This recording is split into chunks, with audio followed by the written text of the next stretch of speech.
శాతవాహనుల చాప్టర్లో మనం ఇప్పటి వరకు 3 క్వశ్చన్లు మనం కవర్ చేసినాం. సామాజిక సాంస్కృతిక పరిస్థితులు ఒకటి, వాళ్ళ యొక్క పరిపాలనా విధానం ఒకటి, ఇంకొకటి వాళ్ళ యొక్క ఎకానమీ, ఆర్థిక వ్యవస్థ, శ్రేణులు అవి మనం డిస్కస్ చేసినాం. టెక్నాలజీ.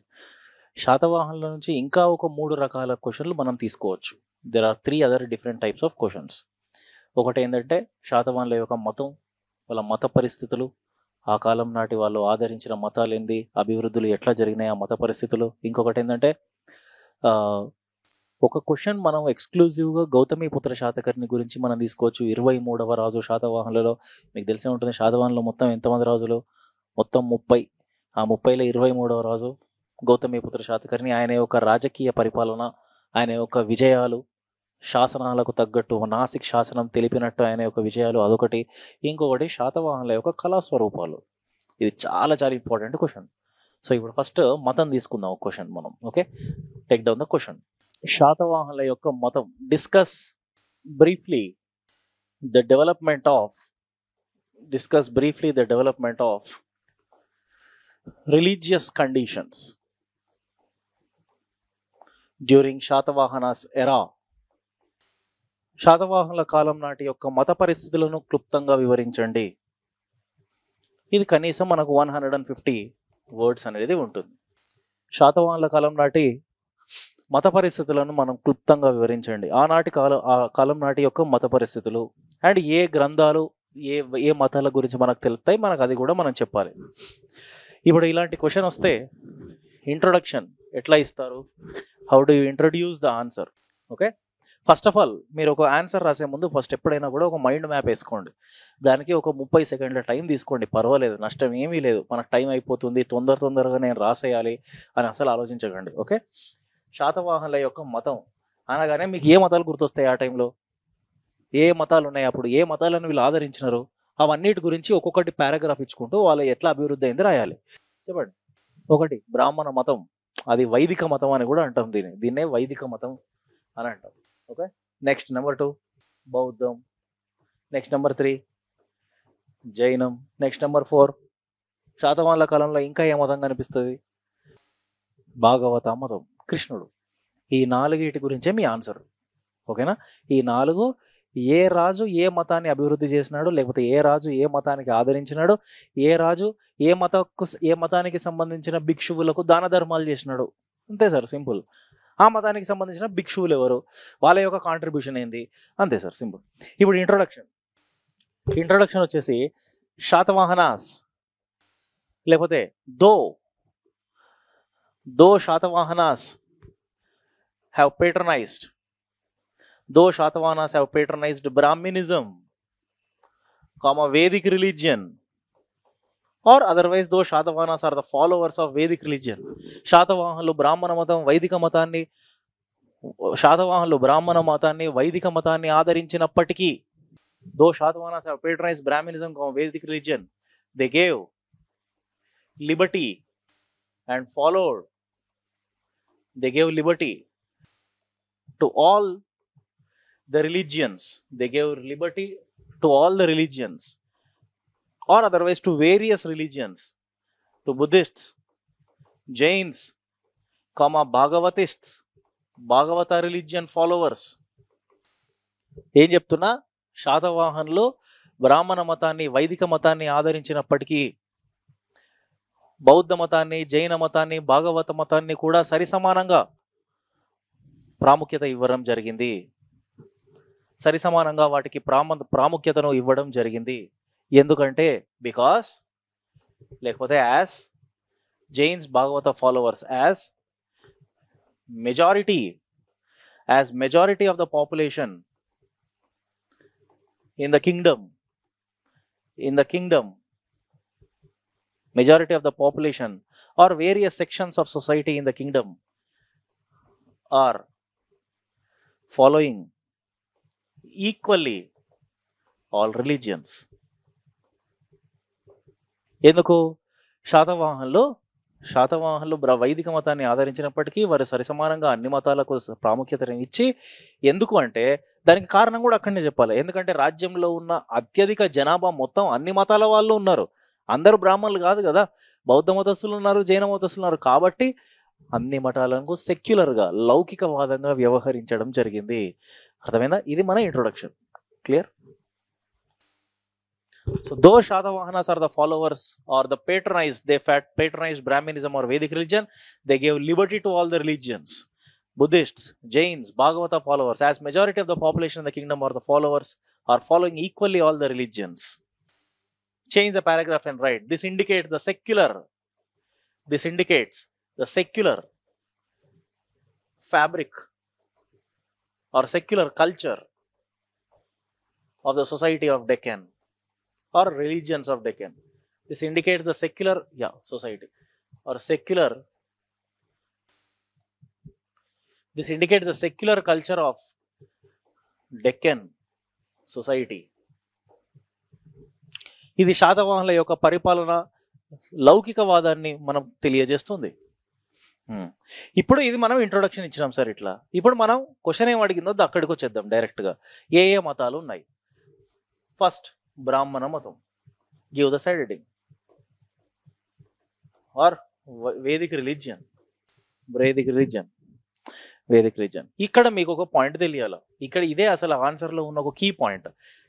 శాతవాహనుల కాలంలో వైదిక మతం గురించి మీకు ఏం తెలుసు?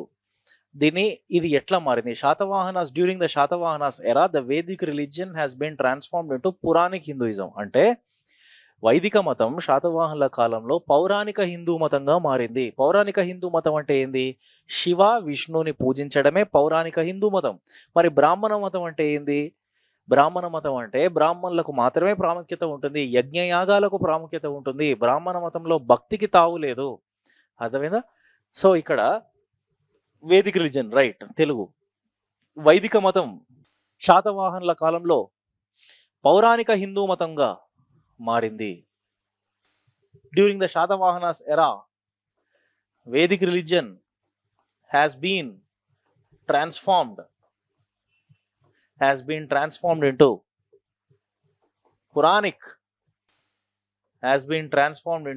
Puranic Hinduism, which means worship of both Vishnu, Shiva. అర్థమైందా? పాయింట్ అర్థమైంది కదా? మీనింగ్ పౌరాణిక మతం హిందూ మతంగా మారడం జరిగింది. శాతవాహనుల కాలంలో పౌరాణిక మతం హిందూ మతంగా మారింది. అంటే శివ విష్ణు, శైవము వైష్ణవము ఆవిర్భవించినాయి అని చెప్పవచ్చు, అని తెలియజేయవచ్చు. It means with the emergence of the Shaivism and Vaishnavism. ఇప్పుడు వైదిక మతం అంటేనే అది సార్. ఇక్కడ వైదిక మతం అంటే హిందూ మతంగా మారింది. ఈ వైదిక మతంలో next point, there is no much monopoly of priest. In Puranic Hinduism. పౌరాణిక హిందూ మతంలో బ్రాహ్మణుల ఆధిపత్యానికి తావు లేదు. బ్రాహ్మణుల ఆధిపత్యం అనేది కనిపించదు పౌరాణిక హిందూ మతంలో. No much significance given to rituals or ritual practices. No much significance to the ritual practices. పౌరాణిక హిందూ మతంలో యజ్ఞాలకు యాగాలకు ప్రాముఖ్యత లేదని చెప్పాలా. ఎందుకంటే ఇక్కడ భక్తి ముఖ్యమైనది. దేవుడి మీద భక్తి భావన పెరిగింది. వైష్ణవ భక్తి, శైవ భక్తి. No much significance is given to the ritual practices. Bhakti is considered as most important means to attain salvation. Bhakti is considered as the most important means to attain salvation. మోక్షానికి మార్గం భక్తి మార్గం అని బోధించబడింది పౌరాణిక హిందూ మతంలో. పౌరాణిక మతంలో భక్తి మార్గము అనేది అత్యంత సులభమైన మార్గము. మోక్షానికి మార్గము భక్తి మార్గము అని బోధించబడింది. మోక్షానికి మార్గం భక్తి మార్గం. ఇది భక్తి మార్గం. It is because it is simple mode of worship. ఎందుకంటే అత్యంత సులభమైన మార్గము భక్తి మార్గం. మీరు చదివే ఉంటారు హిస్టరీలో, మోక్షానికి మార్గం భక్తి మార్గం అత్యంత సులభమైనది. దేవుడిని చేరుకోవడానికి మార్గం కర్మ మార్గం అని చెప్పి ఒకప్పుడు బ్రాహ్మణ మతంలో చెప్పారు, కానీ ఇప్పుడు కర్మ మార్గం కాదు, ఇప్పుడు భక్తి మార్గానికి ఎక్కువగా ప్రాముఖ్యత వచ్చింది. ఇదే వీళ్ళ వైదిక మతం యొక్క అభివృద్ధి. ఇంకా చెప్పాలంటే ఇంకా నెక్స్ట్ పాయింట్, వైదిక మతం కూడా కనిపిస్తుంది, లేదని చెప్పి కాదు, వైదిక మతం కూడా ఉంటుంది. Naganika wife of Satakarni 1 or the spouse of Satakarni 1. Naganika wife of Satakarni 1 donated agraharas to the Brahmins. Donated agraharas to Brahmins and gave Nanaghat inscription. And Nanaghat inscription. Naganika బ్రాహ్మణులకు అగ్రహారాలు ఇవ్వడం జరిగింది. ఇది కూడా వైదిక మతానికి ఎగ్జాంపులే. బ్రాహ్మణులను ఎట్లా ఆదరిస్తున్నారు అన్నది కూడా ఇంపార్టెంటే. అండ్ గేవ్ నానాఘాట్ శాసనం. నానాఘాట్ శాసనం ప్రకారం, according to Nanaghat inscription, according to Nanaghat inscription, చెప్పండి, నానాఘాట్ శాసనం ఏ దేవుళ్ళ గురించి వివరిస్తుంది తెలుసా? నేచర్ వర్షిప్, ఇంద్ర, వరుణ, అగ్ని, సోమ, యమ, ఈ దేవుళ్ళ యొక్క పూజ గురించి కూడా వివరిస్తుంది. According to Naneghat inscription, gods like Indra, Agni, Varun, Yama, Soma, Kubera Swami are worshipped. ఇది వైదిక మతమే. నేచర్ వర్షిప్ అంటాం దీన్నే. ప్రకృతి ఆరాధన, నానాఘాట్ శాసనం ప్రకారం ప్రకృతి ఆరాధన కూడా కనిపిస్తుంది. ఇంద్ర, వరుణ, అగ్ని, సోమ, యమ, వేదిక్ గాడ్స్. ఇదంతా వైదిక మతం. ఇప్పుడు ఇది వైదిక మతం గురించి సార్, ఓకేనా? సరిపోయిన పాయింట్స్ వచ్చినాయి మనకు. వైదిక మతం తర్వాత ఇప్పుడు మనం వైష్ణవ మతం తీసుకుందాం. ఈ వైదిక మతంలో నుంచి వచ్చిందే వైష్ణవం, శైవం అని చెప్పాను కదా. దీంట్లోనే subside heading Vaishnavism, evidences of Vaishnavism. సరే, ఈ వైష్ణవంలో నుంచి, ఈ వైష్ణవం అనేది ఎక్కడి నుంచి వచ్చింది? అసలు శాతవాహన కాలంలో మత పరిస్థితుల్లో ఈ వైష్ణవ భక్తి, విష్ణుమూర్తి మీద భక్తి అనేది ఎక్కడి నుంచి ఆవిర్భవించింది? కృష్ణ భక్తి నుంచే విష్ణు భక్తి అనేది వచ్చింది. కృష్ణ భక్తి అంటే ఏ మతం అని చెప్పాను? భాగవత మతమే తర్వాత వైష్ణవంలో కలిసిపోతుంది. అట్లా వైష్ణవం అనేది వచ్చింది. ఎందుకంటే ఆ కృష్ణుడినే మనం విష్ణుమూర్తి యొక్క అవతారము అని అంటాం. అట్లా. So evidences of Vaishnavism, point number 1 ఏంటంటే, evidences of Vaishnavism are found in Hala's Gatha Saptashati. వైష్ణవం యొక్క ఆధారాలు, వైష్ణవ భక్తి యొక్క ఆధారాలు మనకు హాలుడు రచించిన గాథా సప్తశతిలో నుంచి తెలుస్తుంది. Gatha Saptashati, as it mentions about Narayana, Gopala, Radha, Krishna. There are many poems, around 700 poems in this text, which refers about many gods. ఇది పాయింట్. హాలుడు రచించిన గాథా సప్తశతి ప్రకారం రాధ గురించి, నారాయణ స్వామి, నారాయణమూర్తి అంటే ఎవరు? విష్ణుమూర్తి. అట్లా రాధ, కృష్ణ, నారాయణమూర్తి యొక్క మనకు ఆధారాలు లభించాయి. గాథా సప్తశతిలో 700 పద్యాలు ఉంటాయి. ఆ 700 పద్యాల్లో అనేక దేవుళ్ళ గురించి మనకు ప్రస్తావించారు. అది విష్ణుమూర్తి గురించి. ఇది ఎవిడెన్స్ ఆఫ్ వైష్ణవి. ఇప్పుడు వైష్ణవం తర్వాత భాగవత మతం, ఇది సపరేట్గా తీసుకుందాం.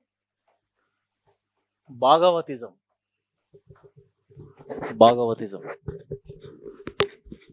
ఇప్పుడు ఈ భాగవతిజంలో నుంచి మనకి ఎవిడెన్సెస్ ఎక్కడున్నాయి? మనకు శాతవాహనుల్లో మొత్తం 30 మంది రాజులు. ఆ 30 మంది రాజుల్లో రెండో రాజు ఎవరు తెలుసా? అసలు శాతవాహన రాజు ఫస్ట్ రాజు ఎవరు? First king Simuka. ఆ సిముక యొక్క తమ్ముడే, సోదరుడే కృష్ణుడు. ఆ కృష్ణుడే కృష్ణుని భక్తుడు. ఆ కృష్ణుడే భాగవత మతాన్ని బోధించాడు. ఆ కృష్ణుడే ఒక శాసనం వేస్తాడు, నాసిక్ శాసనం. ఆ నాసిక్ శాసనం ప్రకారం భాగవత మతాన్ని ప్రోత్సహించినట్టు మనకు తెలుస్తుంది. అదే మనకు first evidence. Okay, the second ruler Krishna, రెండవ రాజు, శాతవాహనుల రాజ్యంలో రెండవ రాజు Krishna, or it is also called as Kanha, have patronised Bhagavatism as he was devotee of Lord Krishna. Mentioned in as he was devotee of Lord Krishna, he was mentioned in Nasik inscription as he appointed Dharma Mahamatras,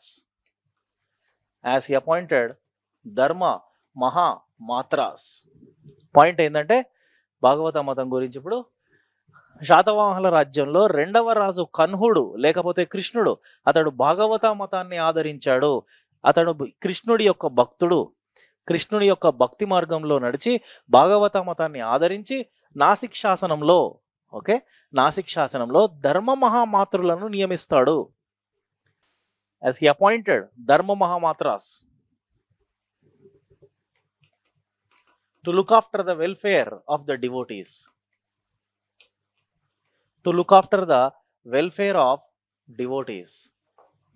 ధర్మ మహామాతృలు, వాళ్ళ ప్రభుత్వ అధికారులు, వాళ్ళంతా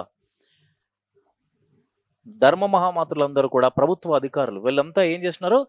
ధర్మ మహామాతృలు బౌద్ధ మత భిక్షువులను, కృష్ణ భక్తులను, వీళ్ళందరి బాగోగుల కోసం చూసుకోవడానికి ఈ ప్రభుత్వ శాఖనే నియమించినాడు కృష్ణుడు. సో అంటే అర్థం చేసుకోండి, భాగవత మతానికి కూడా ఎంత ఆదరణ లభిస్తుంది వీళ్ళ కాలంలో. ఇంకా ఎక్కడుంది? హాలుడు రచించిన గాథ సప్తశతి కూడా కృష్ణుడి గురించి చెప్తుంది. మధుసూదన, దామోదర, రాధ. హాలుడు రచించిన గాథ సప్తశతి మొట్టమొదటి గ్రంథం సార్, భారతదేశ చరిత్రలోనే మొట్టమొదటి గ్రంథం గాథ సప్తశతి. రాధ గురించి తెలిపిన గ్రంథం. అంతకుముందు కూడా ఎక్కడ కూడా ఏ గ్రంథాలు కూడా, చారిత్రక పూర్వక గ్రంథాలు కూడా రాధ గురించి ఎవరు చెప్పలే, కృష్ణుడి గురించి ఎంతో చెప్పారు కానీ. Okay, so according to or otherwise Hala's Gatha Saptashati mentions the names. హాలుడు రచించిన గాథ సప్తశతి మధుసూదన, దామోదర అనే పేర్లను ప్రస్తావిస్తుంది. Mentions the names. మధుసూదన అంటే కృష్ణ, దామోదర, రాధ, గోపికాస్, which indicates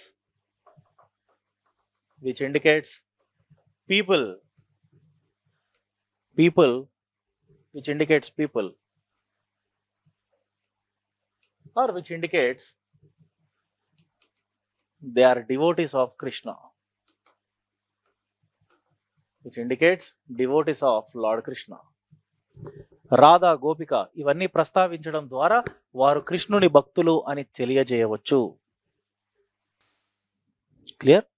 ఇది భాగవత మతం గురించి 2 పాయింట్లు, వైష్ణవం గురించి 2 పాయింట్లు, వైదిక మతం గురించి 4 పాయింట్లు. ఓకే, ఇప్పుడు భాగవత మతం గురించి కృష్ణుడి గురించి ఇంకో పాయింట్ చెప్తా, వినండి. ఫస్ట్, అమరావతి, నెమలిపురం, కొండమోటు అనే ప్రాంతంలో, అంటే అమరావతి అనే ప్రాంతంలో నెమలిపురం అనే ఒక ప్లేస్ దగ్గర కొండమోటు అనే ఒక ఊరు ఉంటుంది. ఆ కొండమోటు వద్ద కృష్ణుడికి సంబంధించిన ఒక ఆయక్పథం లభించింది. అది కూడా కృష్ణ భక్తి ఉన్నట్టే మనకు తెలియజేస్తుంది. ఏం లభించింది? ఆయకపథం అంటే ఏంది? స్టోన్ ప్లేట్ అంటాం దాన్ని. దాని మీద స్టోన్ ప్లేట్ పైన కృష్ణుడికి సంబంధించిన చిన్న చిన్న శిల్పాలు చెక్కున్నారు. సో ఇది కూడా మనకు ఒక ఎవిడెన్స్ సార్ కృష్ణుడి గురించి. ఏం లేదు సార్, ఆ టైంలో కృష్ణుడి గురించి ఎక్కడ ఎవిడెన్సెస్ ఉంటే అవన్నీ భాగవతిజం. ఓకేనా? ఇదే మన point. Next point, in Amaravati Nemalipuram Kondamotu region. Amaravati Nemalipuram Kondamotu region. Ayakapatha stone plates of the Krishna. Ayakapatha stone plates. Amaravati Nemalipuram Kondamotu ప్రాంతం వద్ద ఆయక్పథ శిల్పాలు, కృష్ణుడికి సంబంధించిన ఆయక్పథ శిల్పాలు లభించాయి. Ayakapatha stone plates are found with sculptures of Krishna. చాలు కదా సార్, 2-3 పాయింట్లు. ప్రతి దాని గురించి 3 పాయింట్లు ఉన్నాయంటే మొత్తం 10 పాయింట్లు వస్తాయి. చాలు, అంతకంటే ఎక్కువ మనం రాయకూడదు కూడా. ఎప్పుడైనా గుర్తుపెట్టుకోండి, కంటెంట్ ఓవర్లోడ్ కూడా కావద్దు. ఓకేనా? రైట్. ఇప్పుడు ఇంకేం మిగిలింది మనం డిస్కస్ చేయాల్సింది? శైవం కూడా చెప్తా, ఒక 2 పాయింట్లు చెప్తా. శైవం సైడ్ హెడింగ్ శైవిజం గురించి ఒక మోస్ట్ ఇంపార్టెంట్ పాయింట్. శైవంలో మొట్టమొదటిసారి ఒక ప్రత్యేక శాఖ ఏర్పడ్డది, ఒక చీలిక ఏర్పడ్డది శైవంలో. ఇది శైవంలోనే అత్యంత ప్రాచీనమైన చీలిక. అదే పాశుపత శైవం. ఆ పాశుపత శైవాన్ని మొదలుపెట్టిన వాడు లకులీసా శివాచార్యుడు. అర్థమైందా? లకులీసా శివాచార్యుడు. ఇది అత్యంత ప్రాచీనమైన శైవ శాఖ. Okay, evidence. There is an evidence of the earliest branch of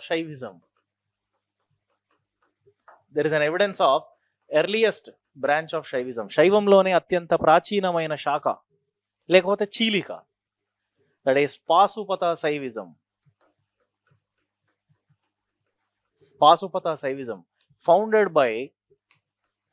founded by Lakulisa Shivacharya.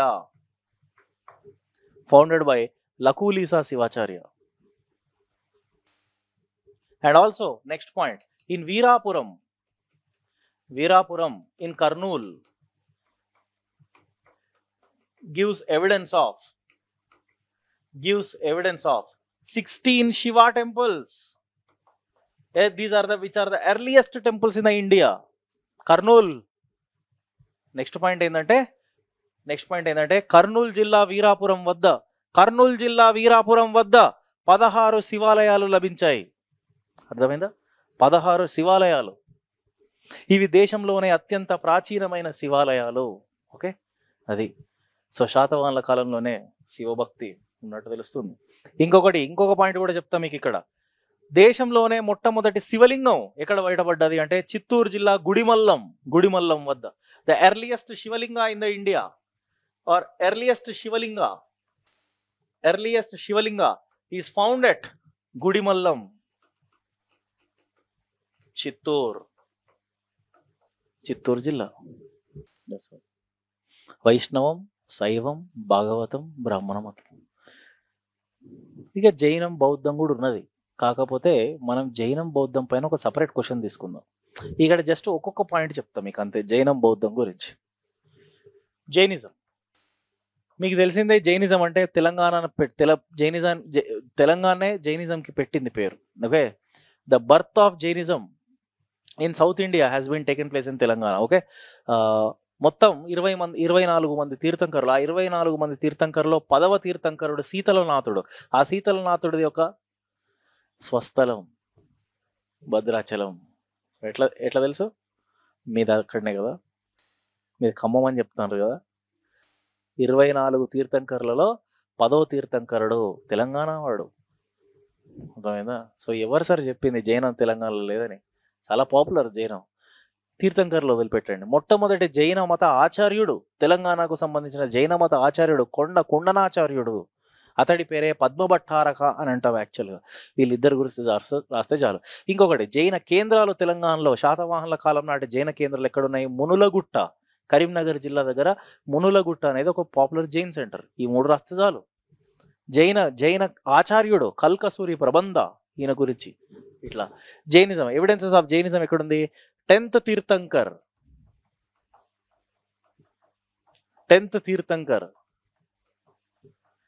శీతల్నాథ్ is from Khammam, Bhadrachalam. indicates Jainism is popular in Telangana culture. So సింపుల్గా రాయడం కాదు, ఉట్టిగా ఆయన పేరు రాస్తే సరిపోదు సార్. జైనంలో 10వ తీర్థంకరుడైన శీతలనాథుడు భద్రాచలం స్వస్థలం అతనిది. అతని స్వస్థలం భద్రాచలంకి సంబంధించి అతడు అక్కడ జన్మించాడు. ఇది మన తెలంగాణలో జైన సాంప్రదాయాలు అత్యంత ప్రాచీనమైనవి అని మనం తెలియజేయవచ్చు. అర్థమైందా? అది పాయింట్. అత్యంత ప్రాచీనమైన జైన సాంప్రదాయాలు అని మనం తెలియజేయవచ్చు. ఇంకొకటి ఏంటంటే జైనిజంలో first Jaina acharya from Telangana is కొండకుండనాచార్య.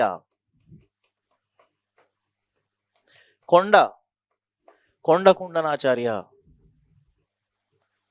Konda Kundanacharya. ఇతడు దిగాంబర జైనాన్ని పాటిస్తాడు. Konda Kundanacharya followed Digambara Jainism. He followed Digambara Jainism in Telangana, and he spreads Jainism in Telangana. He is responsible for the spread of Jainism or for the rise of Jainism in Telangana. Konda Kundanacharya. And Jainism is popularized in the multiple Jain centers called Munulagutta.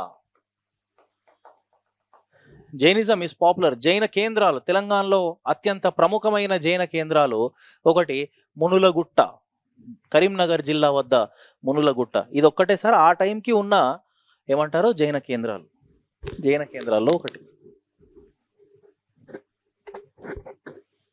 ఇంకా మళ్ళీ మనం ఇంకొక question తీసుకోవచ్చు. ప్రత్యేకంగా బౌద్ధం జైనం తెలంగాణలో ఎలా అభివృద్ధి చెంది అంటే దాంట్లో బొచ్చడు పాయింట్లు వస్తాయి మళ్ళీ. ఓకే, నెక్స్ట్ బౌద్ధం. బుద్ధిజం.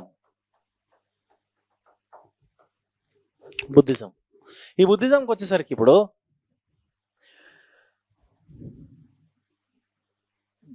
తెలంగాణలో బౌద్ధ మతం అనేది ఎలా ఆవిర్భవించింది అవంత స్టోరీ మనం రాయొద్దు. తెలంగాణలో ప్రముఖమైన ఒక మొట్టమొదటి బౌద్ధ మత ఆచార్యుడు ఎవరు అంటే ఇద్దరు పేర్లు చెప్పొచ్చు. ఒకరు మహాదేవ భిక్షు, ఇంకొకతను ఆచార్య నాగార్జునుడు. వీళ్ళిద్దరు పేర్లు చెప్పొచ్చు. The most important Buddhist acharyas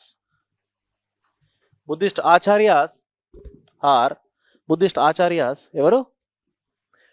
Mahadeva Bhikshu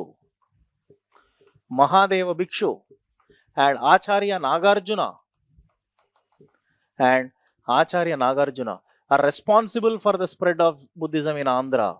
Responsible for spread of Buddhism in Andhra. వీళ్ళిద్దరూ ఆంధ్రదేశంలో, తెలంగాణ అనొచ్చు, ఆంధ్ర అని కూడా అనొచ్చు, అక్కడ ఆంధ్రదేశాన్ని అనండి, అక్కడ బౌద్ధ మతం యొక్క వ్యాప్తి చెందడానికి కారణమైన అత్యంత ప్రముఖ ఆచార్యులు వీళ్ళిద్దరూ. గౌతమీపుత్ర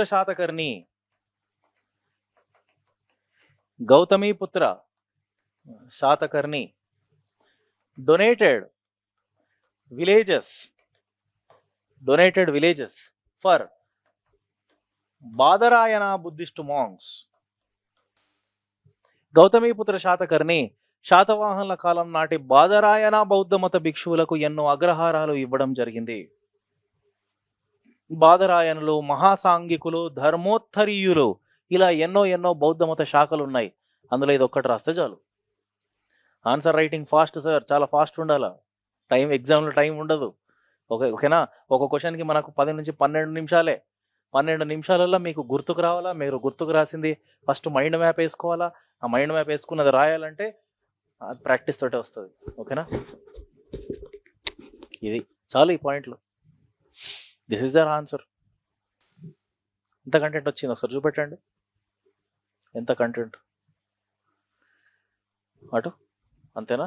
చాలు. ఇప్పుడు ఈ క్వశ్చన్ని మనం ఎట్లా కన్క్లూడ్ చేస్తాం? కన్క్లూజన్ ఎట్లా రాయొచ్చు? శాతవాహనుల ఏవేవైతే ఈ మతాలు అయితే పాటించారో, బౌద్ధం, జైనం, ఇవన్నీ కూడా, ఈ మతాలన్నీ భారతదేశ సాంప్రదాయంలో ఇమిడిపోయి కొన్ని వందల వేల సంవత్సరాల వరకు భారతీయ మతాలని, సమాజాన్ని, సంస్కృతిని ప్రభావితం చేయడం జరిగింది. అలా కన్క్లూజన్ ఎప్పుడైనా ఒక వే ఫార్వర్డ్, ఎప్పుడైనా మీరేం చెప్పాలనుకుంటున్నారో అట్లా చెప్పండి. ఓకే, దాని యొక్క ఇంపాక్ట్ ఏంది, దాని రిజల్ట్ ఏంది, ఇది ఎక్కడి వరకు కంటిన్యూ అవుతూ పోయింది, ఓకేనా అనేది కొన్ని వందల సంవత్సరాలకు వచ్చింది. ఇవన్నీ ఒక బౌద్ధం, జైనం ఇవన్నీ కొంచెం క్షీణించిపోయినాయి, కానీ ఆ వైష్ణవము, భాగవతము, శైవము ఇవన్నీ ఇప్పటి వరకు కూడా ఉన్నాయి. ఆ థీమ్ పెట్టుకొని కన్క్లూజన్ ఇవ్వండి. Okay, Satavahanas religions, way of life continued and sustained till many hundreds of years, and determined Indian culture, which is a testimony for surviving culture. శాతవాహనుల కాలం నాటి అన్ని మతాలు, బౌద్ధము, జైనము, బ్రాహ్మణ మతము, ఇవన్నీ కొన్ని వందల సంవత్సరాల వరకు వాటి యొక్క మనుగడను కొనసాగించాయి. వాటి యొక్క మనుగడను కొనసాగించి భారతదేశ సంస్కృతికి నాంది పలికాయి అని చెప్పి రాయొచ్చు. క్లియర్?